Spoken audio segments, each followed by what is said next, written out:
목표 하나 더 있습니다. 예수 그리스도를 닮아가기에. 간혹 제 아내와 함께 수요 예배를 같이 드리다가 보면은 아내가 한 번씩 이런 이야기를 해요. 와, 저 목사님 설교 스타일이 당신하고 되게 닮았네. 제가 그걸 겪었기 때문에 그게 무슨 상황인지 너무 잘 알아요.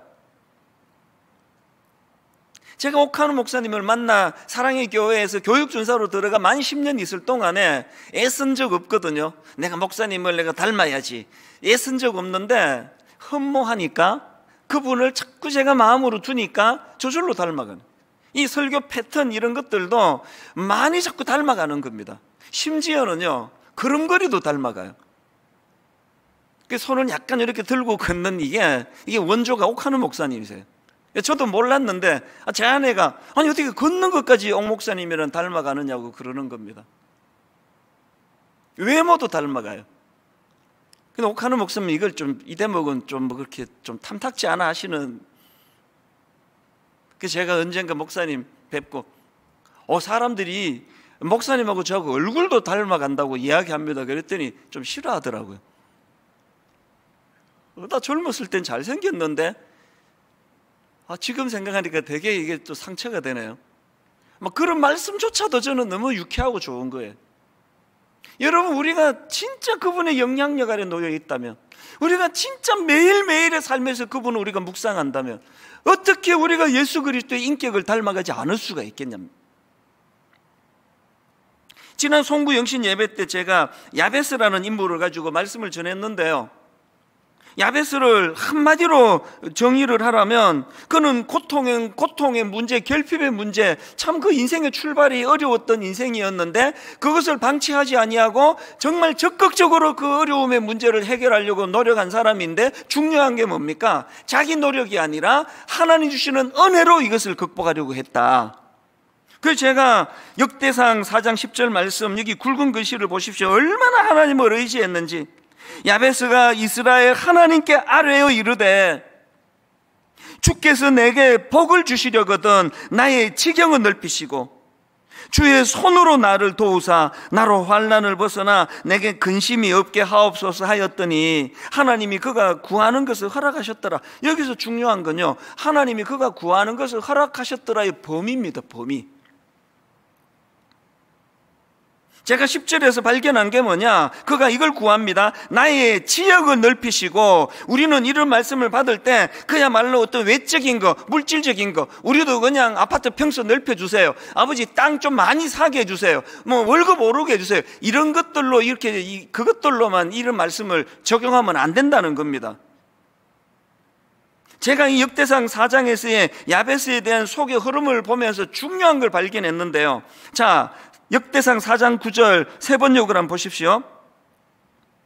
야베스는 그의 가족들 중에서 가장 존경을 받았는데 그의 어머니는 고통을 겪으면서 낳은 아들이라고 하여 그의 이름을 야베스라고 불렀다. 여러분, 지금 야베스라는 인물을 묘사하면서 성경이 왜 이 둘을 대비해서 설명합니까?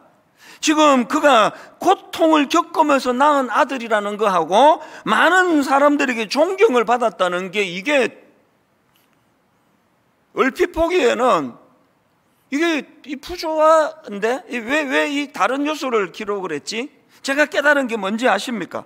여러분, 하나님이 기도 응답이라는 것은요, 어떤 결핍의 문제를 가지고 우리가 구할 때 그 기도 응답으로 그 문제만 응답되는 게 기도가 아니라는 겁니다. 야베스는 자기의 결핍의 문제를 가지고 하나님께 부르짖어 기도할 때 그 기도를 통해 늘 하나님 가까이로 나아가니까 야베스가 하나님 닮은 인격으로 변화가 되는 거 아닙니까?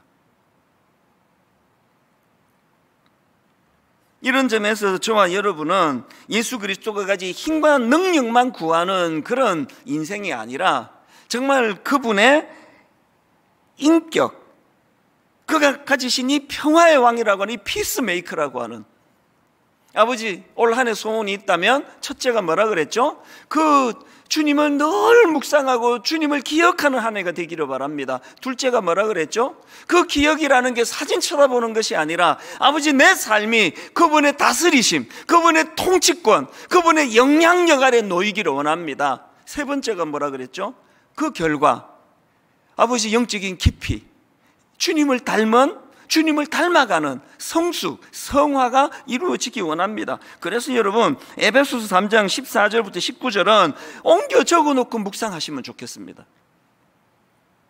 이러므로 내가 하늘과 땅에 있는 각 족속에게 이름을 주신 아버지 앞에 무릎을 꿇고 비노니 그의 영광의 풍성함을 따라 그의 성령으로 말미암아 어떻게 해요? 너희 속사람을 능력으로 강건하게 하시오며 믿음으로 말미암아 그리스도께서 너희 마음에 계시게 하시옵고 너희가 사랑 가운데서 뿌리가 박히고 터가 굳어져서 능히 모든 성도와 함께 지식에 넘치는 그리스도의 사랑을 알고, 그래서 여러분 이 19절에 결론적으로 이 말씀을 기억하셔야 됩니다.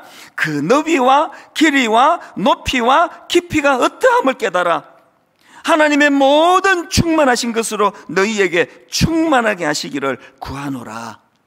올 한 해 개인적으로 또 교회적으로 이 주님을 닮은 영적인 깊이와 성숙함이 이루어지기를 바랍니다.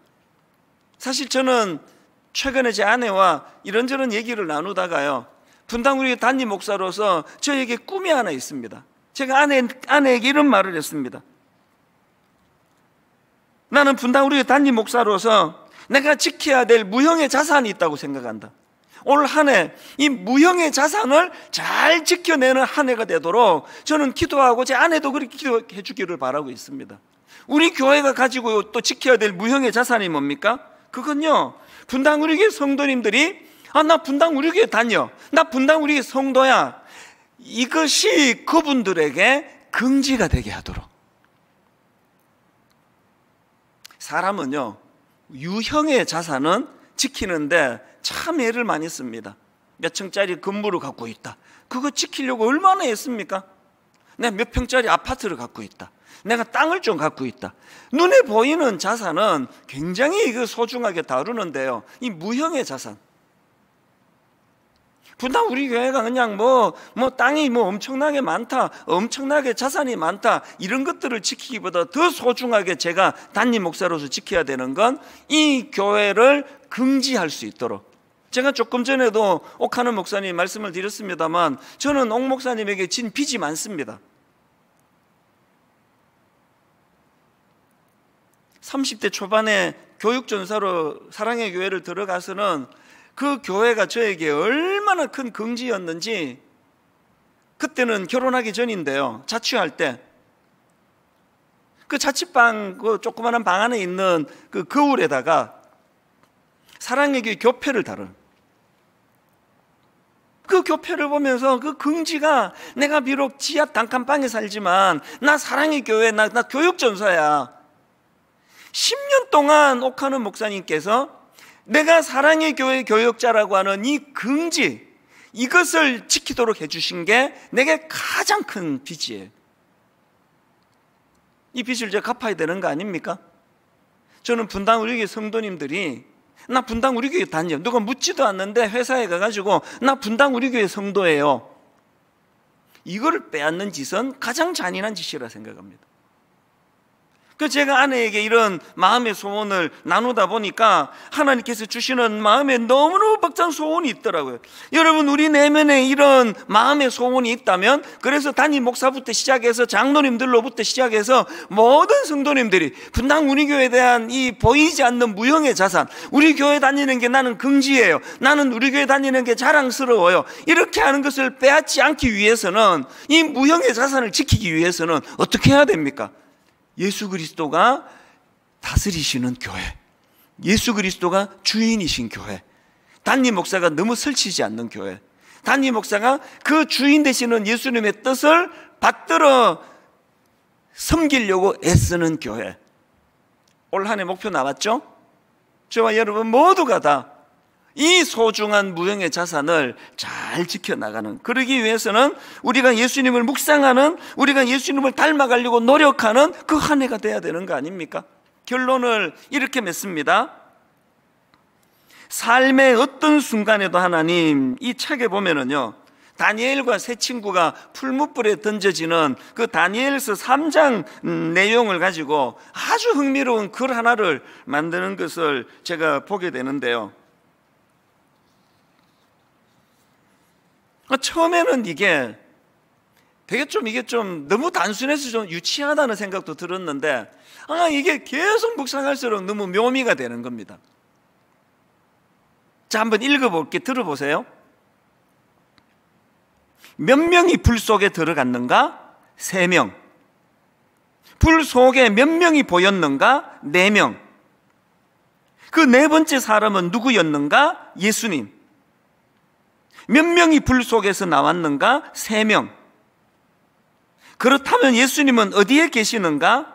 지금도 여전히 불 속에 계신다. 그리스도께서 친히 불 속에 계시기 때문에 우리는 불타지 않을 것이다. 우리가 어떤 불을 통과하든 주님이 동행하실 것이다. 이 말씀을 계속 제가 묵상을 하는데요. 올 한 해 여러분 위기 때마다, 어려움이 찾아오는 순간순간마다 오늘 불 속에서 우리의 고난, 우리의 고통, 그 다니엘과 세 친구를 보호해 주신 그 하나님의 보호하심이 저와 여러분과 함께 하심을 기억하는 한 해가 되시기를 바랍니다.